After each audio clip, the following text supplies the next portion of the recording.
Assalamualaikum warahmatullahi wabarakatuh. Salam sejahtera untuk kita semua. Perkenalkan, saya Rizka Fajriani, salah satu peserta latihan dasar CPNS Kementerian Kesehatan Angkatan 3 Gelombang 2. Pada kesempatan Learning Journal pertama ini, saya akan sharing pengalaman pembelajaran pada hari Senin, tanggal 19 April 2021 melalui aplikasi Zoom Meeting bersama Bapak Nurse Agung Rohdiat SCAP MCAP. Dari penjelasan yang telah dipaparkan oleh Pak Agung, dapat kita simpulkan bahwa sikap perilaku bela negara dapat kita tumbuhkan melalui: pertama, memantapkan pemahaman kita terkait wawasan kebangsaan.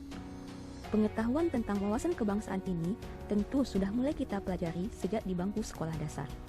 Namun, wawasan ini perlu kita mantapkan lagi sebagai bekal dalam mengawali pengabdian kepada negara dan bangsa. Wawasan kebangsaan adalah cara pandang bangsa Indonesia mengenai diri dan lingkungannya, mengutamakan kesatuan dan persatuan wilayah dalam penyelenggaraan kehidupan bermasyarakat, berbangsa, dan bernegara, menurut Prof. Muladi.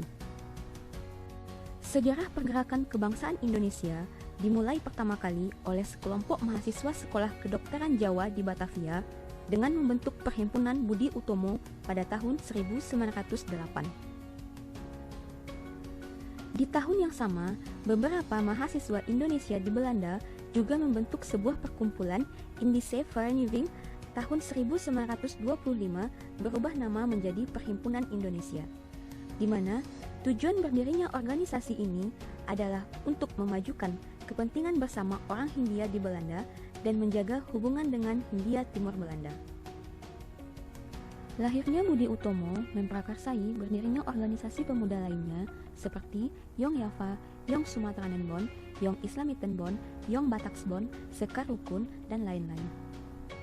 Pada tahun 1926, semua organisasi pemuda tersebut sepakat untuk mengadakan Kongres Nasional pertama di Jakarta, dan pada tahun 1928 mengadakan Kongres Pemuda II yang menghasilkan keputusan penting, yaitu Sumpah Pemuda. Sumpah Pemuda. Satu. Kami putra dan putri Indonesia mengaku bertumpah darah yang satu.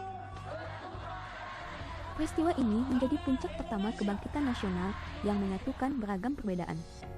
Mulai dari suku dan etnis, bahasa, budaya, hingga agama, semua bersatu untuk memperjuangkan kemerdekaan.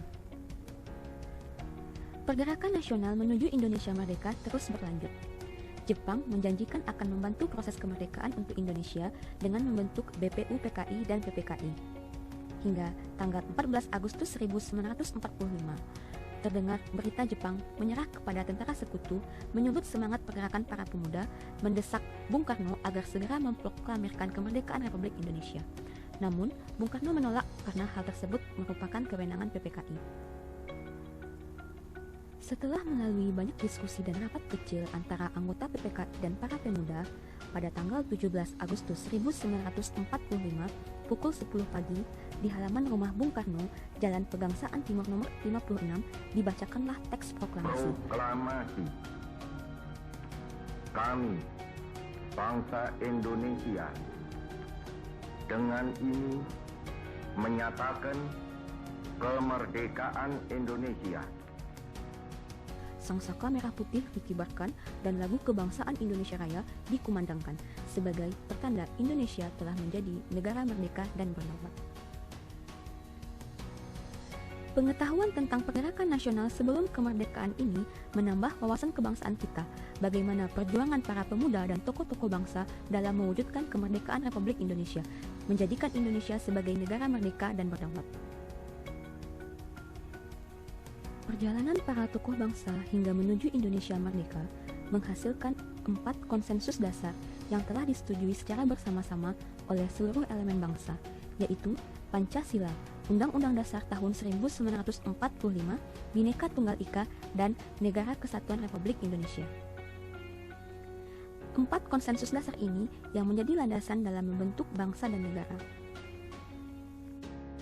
Selain Empat konsensus dasar ini, bendera Sang Merah Putih, bahasa Indonesia, lambang negara Garuda, Pancasila dengan semboyan Bhinneka Tunggal Ika, dan lagu kebangsaan Indonesia Raya juga menjadi sarana pemersatu, identitas, dan wujud eksistensi bangsa yang menjadi simbol kedaulatan dan kehormatan bangsa. 3 tahun setelah Indonesia merdeka, tepatnya pada tanggal 19 Desember 1948, Belanda menyatakan tidak terikat lagi dengan perjanjian Renville. Belanda melancarkan agresi militer 2 diawali dengan penyerangan Bandar Udara Magumi, melakukan penyerbuan semua wilayah Republik di Jawa dan Sumatera, termasuk ibu kota negara di Yogyakarta, serta menawan Bung Karno dan Bung Hatta. Agresi militer Belanda 2 tidak meluruhkan semangat perjuangan bangsa Indonesia. Perjuangan untuk mempertahankan kemerdekaan dilaksanakan dengan hard power, perang gerilya, dan soft power, membentuk pemerintahan darurat Republik Indonesia di kota Bukit Tinggi, Sumatera Barat, yang dipimpin oleh Mr. Syafruddin Prawira Negara. Pada tanggal 18 Desember 2006, Presiden Republik Indonesia, Bapak Susilo Bambang Yudhoyono, menetapkan tanggal 19 Desember sebagai Hari Bela Negara. Dengan pertimbangan, pada tanggal 19 Desember 1948 merupakan hari bersejarah, karena terbentuknya PDRI dalam rangka mengisi kekosongan kepemimpinan pemerintahan NKRI dalam rangka bela negara, serta dalam upaya lebih mendorong semangat kebangsaan dalam bela negara untuk mempertahankan kehidupan berbangsa dan bernegara. Sekian sharing pembelajaran pada hari ini. Terima kasih atas perhatian. Saya mohon maaf apabila ada kesalahan. Saya tutup dengan wassalamualaikum warahmatullahi wabarakatuh.